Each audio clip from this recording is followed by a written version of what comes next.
حضرت بلال رضی اللہ عنہ جو نبی اکرم کے نہایت محترم صحابہ میں شمار ہوتے ہیں، دنیا بھر کے مسلمانوں کے لیے ایک عظیم مثال ہے۔ ان کی غیر معمولی زندگی ایمان، استقامت اور عزم کی طاقت کی علامت ہے۔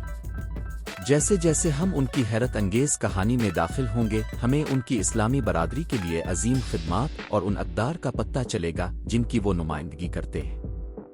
ذرا تصور کریں 7ویں صدی کے مکوہ میں ایک سیاہ فام غلام ہونا جو ظلم و ستم کا نشانہ بنتا ہو اور جسے بنیادی انسانی حقوق سے بھی محروم رکھا گیا ہو۔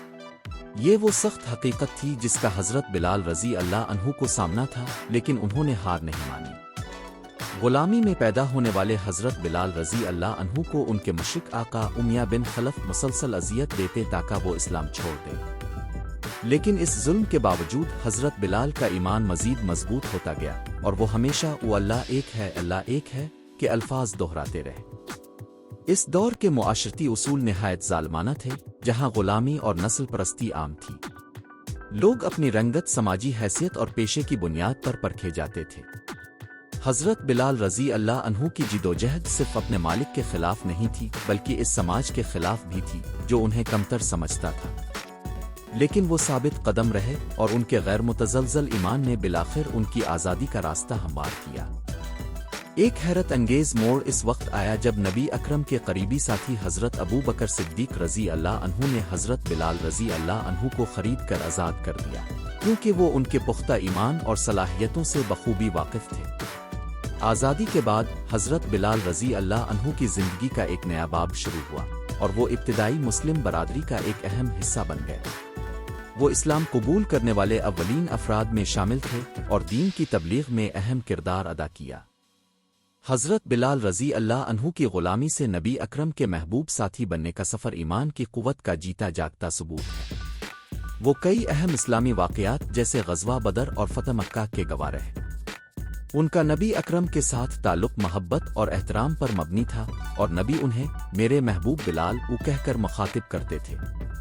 وہ لمحہ جس نے حضرت بلال رضی اللہ عنہ کی زندگی کو ہمیشہ کے لیے بدل دیا، وہ تھا جب نبی اکرم نے انہیں اسلام کا پہلا مؤذن مقرر فرمایا۔ یہ ایک تاریخی موقع تھا کیونکہ حضرت بلال رضی اللہ عنہ کی بلند اور روپرور آواز مدینہ کی گلیوں میں گونجنے لگی، لوگوں کو نماز کے لیے بلاتی رہی۔ ان کی اس تقرری نے ایک مضبوط پیغام دیا کہ اسلام میں سب برابر ہیں، چاہے ان کا سماجی رتبہ یا نسل کچھ بھی ہو۔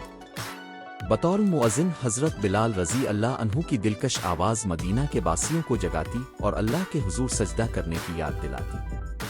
ان کی اذان ایمان والوں کے دلوں میں اتر جاتی اور ان کا یہ کردار اسلامی عبادات کا ایک لازمی حصہ بن گیا۔ اس موقع کی اہمیت بہت بڑی تھی کیونکہ اس نے اسلام کی مساوات اور عدل کی تعلیمات کو مضبوط کیا۔ حضرت بلال رضی اللہ عنہ کو پہلا مؤذن مقرر کرنے کا فیصلہ اس بات کا بھی ثبوت تھا کہ اسلام ایک ایسا دین ہے جو ہر فرد کو عزت دیتا ہے، چاہے وہ کسی بھی سماجی طبقے سے تعلق رکھتا ہو۔ ایک سابق غلام کو قیادت کا یہ مقام عطا کر کے اسلام نے واضح کر دیا کہ اللہ کے نزدیک عزت کا معیار صرف تقوی اور ایمان ہے، نہ کہ رنگ، نسل یا سماجی حیثیت۔